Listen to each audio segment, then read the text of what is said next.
ओम शांति। प्यारे भाइयों बहनों, हम प्रतिदिन हम सब की प्यारी माँ मातेश्वरी जगदम्बा सरस्वती के बारे में कुछ अनमोल बातें सुना रहे हैं, जिससे हम अभी तक अनभिज्ञ थे। हो सकता है आप में से कुछ लोग बाबा और के साथ साथ प्यारी मम्मा के जीवन परिचय से भी भली भांति अवगत होंगे, लेकिन फिर भी कुछ ऐसी बातें जिससे हम मिस कर देते हैं, कुछ ऐसी बातें जो हमारे जीवन में बहुत प्रेरणादायक होते हैं, उनमें से कुछ अनमोल बातें आप सबके सामने प्रस्तुत कर रहे हैं। आज मम्मा कैसे बनी, ये भाग 4 में आप सबको बताने जा रहे हैं कि कैसे दादी जानकी जी मम्मा के साथ का अनुभव सुनाती है। कल आप सबको बताया था कि दादी प्रकाशमणि जी मम्मा के सानिध्य में रहकर अपनी प्रतिभा को कैसे निखारा, संवारा, जो आगे चलकर मम्मा के बाद इस प्यारे बाबा के यज्ञ की प्रशासिका बनी, मुख्य प्रशासिका बनी और बहुत सुंदर तरीके से इस दायित्व को निर्वहन किया, यज्ञ के कारोबार को आगे बढ़ाया। आज आपको हम अवगत करा रहे हैं यज्ञ में अनमोल रत्नों में से एक अनमोल डायमंड दादी जानकी जी का अनुभव एवं चौथे दिवस का सुंदर संदेश। दादी जी कहती है, मम्मा को हम पहले से ही जानती थी, लेकिन जैसे दादी प्रकाशमणि जी को अनुभव था, दादी प्रकाशमणि जी के साथ मम्मा की मित्रता थी, वैसे मेरी नहीं थी। और जब मैं पहली बार कराची में आई तो किसी ने मेरे से पूछा, अर्थात दादी जानकी से पूछा, तुमने मम्मा को देखा है, मम्मा से मिली हो? तो दादी कहती, मैंने समझा कि बाबा की युगल यशोदा माता के लिए कहा होगा। 2-3 दिन बाद पता चला कि ये जो मम्मा शब्द प्रयोग कर रहे हैं, ये वास्तव में किसके लिए कह रहे हैं। तो पता चला कि प्यारी माँ जगदम्बा सरस्वती को ही सभी यज्ञवत्स मम्मा कहने लग गए थे। दादी कहती, मैंने सदैव मम्मा को राधे के रूप में, सरस्वती के रूप में, काली के रूप में और माँ जगदम्बा के रूप में ही देखा। तो ये सुंदर अनुभव दादी जानकी का मम्मा के साथ रहा।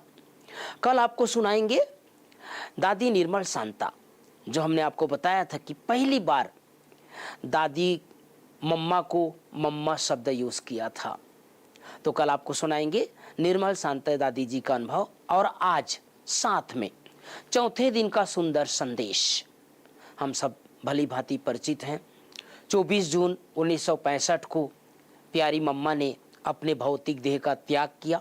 उसके बाद साकार बाबा के रहते गुलजार दादी के द्वारा प्रतिदिन मम्मा का संदेश आता रहा, और आज जो हम आपको सुना रहे हैं चौथे दिन का संदेश, बहुत ही सुंदर संदेश, मार्मिक संदेश। और बाबा कैसे वतन में क्या क्या दिखाते हैं, ये आप सुन करके खुद अनुभव करेंगे। तो दादी के शब्दों में ये अनुभव है, गुलजार दादी के शब्दों में, मम्मा तो बाबा के साथ ही थी। भोग स्वीकार कराने के बाद मम्मा से पूछा कि कल कहाँ कहाँ बाबा ने सैर कराई। माँ बोली, बाबा ने कहा, आधे भक्त तेरे और आधे भक्त मेरे। अब बताओ, आपके भक्तों के पास ले चलूं या अपने भक्तों के पास। कितनी सुंदर रमणीक बातें, मार्मिक बातें। बाबा कह रहे हैं मम्मा को कि आपके भी भक्त हैं दुनिया में, मेरे भी भक्त हैं, किसके पास ले चलूं? दुनिया में आधे भक्त आपके हैं और आधे भक्त मेरे हैं। तो बाबा ने कहा, फिर तो बाबा ने बहुत सैर कराई, लेकिन एक काली का मंदिर था, वहां बाबा ले गए। वहां देखा तो बहुत भीड़ थी, भक्त अपने नियम प्रमाण जा रहे थे मंदिर में। एक भक्त बहुत व्याकुल था और प्रतिज्ञा कर रहा था, अगर दर्शन नहीं होंगे तो प्राण त्याग कर दूंगा। बाबा बोले, मम्मा भक्तों की पुकार सुनते रहम नहीं आता, अब इनके सामने जाओ। तो मैं जाकर मूर्ति के आगे खड़ी हो गई। भाइयों बहनों, ये दृश्य सामने लाइए, कैसे काली माँ का मंदिर और उस मंदिर में एक भक्त अगर कह रहे दर्शन नहीं दोगे तो अपना प्राण त्याग दूंगा। बाबा ने मम्मा को उस मंदिर में मूर्ति के सामने खड़ा कर दिया। ये भक्त इस साधारण रूप को देख बेचारा हर्षित भी हो रहा था और दुविधा में भी पड़ गया। बाबा ने कहा, उसके मस्तक पर हाथ धरो। ये सिंधी शब्द है, हाथ धरो अर्थात हाथ रखो। तो मैं जाए उसके आगे ठहरी, भक्त के आगे, और मस्तक पर हाथ रख दिया। वह ध्यान में चला गया। वो भक्त जो था वो ध्यान में चला गया और देखा कि कैसे वही काली अम्बा के रूप में आकर खड़ी है। बस चेतन रूप में प्राप्ति देख भक्त तो गदगद हो गया। फिर बाबा ने, ये दृश्य पूरा होने के बाद बाबा ने एक विदेशी युगल दिखाया जो नवधा भक्ति कर रहे थे। बहुत घायल रूप में अंग्रेजी में प्रार्थना कर रहे थे, माँ माँ कहकर बहुत मिलने की अभिलाषा कर रहे थे। बाबा ने कहा, वो अभिलाषा प्रकट कर रहे थे। बाबा ने सुनाया कि भले विदेशी युगल क्रिश्चियन है लेकिन भारतवासी पक्के भक्त, कोई हिसाब किताब के कारण विदेश में जन्म लिया है। तो कल जो पूछा था कि अंतिम समय आपको क्या महसूसता थी या नहीं थी, गुलजार दादी जी ने मम्मा से पूछा था कि अंतिम समय आपको क्या महसूसता थी। उस पर मम्मा ने सारा समाचार सुनाया कि 4 दिन पहले ऑलमाइटी बाबा से मुलाकात हुई थी। तो उस लास्ट मिलन में बाबा की बातों से मुझे 100% निश्चय बैठा था कि अब मुझे जाना है, लेकिन 1% ना का था, क्योंकि पहले जब बाबा हमसे मिलता था तो कहता था कि अभी तुमको बहुत सेवा करनी है, अब जाने की बात नहीं सोचो, तुम्हारा तो बहुत बड़ा पार्ट है, आदि आदि। लेकिन इस बार मना मम्मा व्यक्त होने से 4 दिन पहले जब बाबा से मिले तो जब बाबा ने हमसे पूछा कि बाबा कल तक, कब तक और कितना समय यह हिसाब किताब है, मम्मा ने बाबा से पूछा कि बाबा यह हिसाब किताब कब तक है, तो बाबा बोले बाकी थोड़े समय का है, अब जल्दी ही अंत होना है। और आदि से बाबा उस दिन गंभीरता से मुस्कुरा रहा था, जो लगता था कि कोई गुह्य रहस्य छिपा हुआ है। साथ में फिर बीच बीच में यही कहता था कि बेटी सूक्ष्म वतन में चलेगी, वहां चल खेलेगी बहलेगी। इन सब चरित्रों से पक्का महसूस हो रहा था कि बाबा अब अपने पास मुझे खींच रहा है। साथ में शरीर की कमजोरी बढ़ती हुई देख और पक्का होता जा रहा था। आखिरी दिन दिक्कत हुई, उसमें भी महसूस हो रहा था कि जैसे श्वास खींच रहे हैं। 2 घंटा पहले मेरी शारीरिक शक्ति कम होने लगी थी और पक्का समझ में आ गया था, लेकिन मैं बोलूं यह संकल्प नहीं था। मम्मा कह रही है, यह संकल्प नहीं था, भले शरीर कमजोर हो गया था, भले बाबा इशारा दे रहे थे, लेकिन यह संकल्प नहीं था कि मैं जाऊंगी ऊपर। आखिर कुछ सेकंड में ही ऐसी अवस्था हो गई जैसे कि मैं देह में हूं, लेकिन देह से न्यारेपन का, साक्षीपन का और अशरीरी कर्मातीत अवस्था का अनुभव हो रहा था।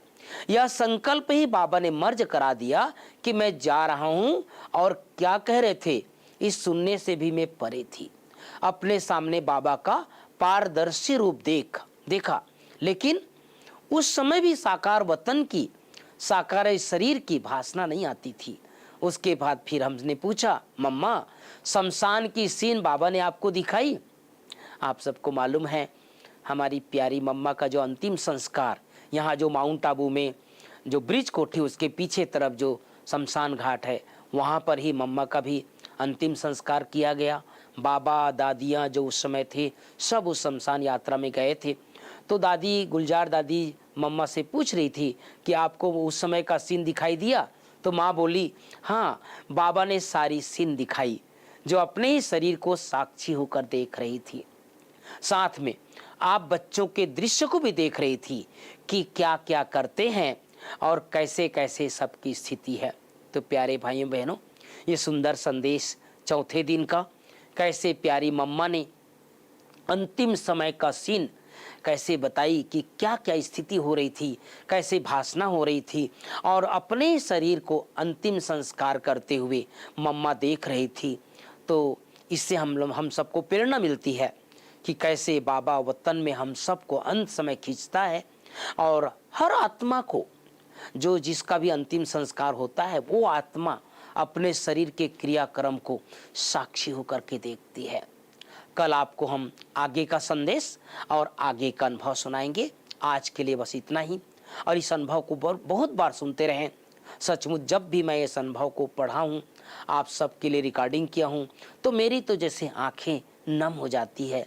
क्या वो दृश्य रहा होगा, कितना सुंदर बाबा और मम्मा का ये सुंदर पाठ रहा है, जो हम सब के लिए अनमोल क्षण है, जिसको हम सब अनेक बार सुने और पढ़ें और अपने जीवन में धारण करते चलें। ओम शांति।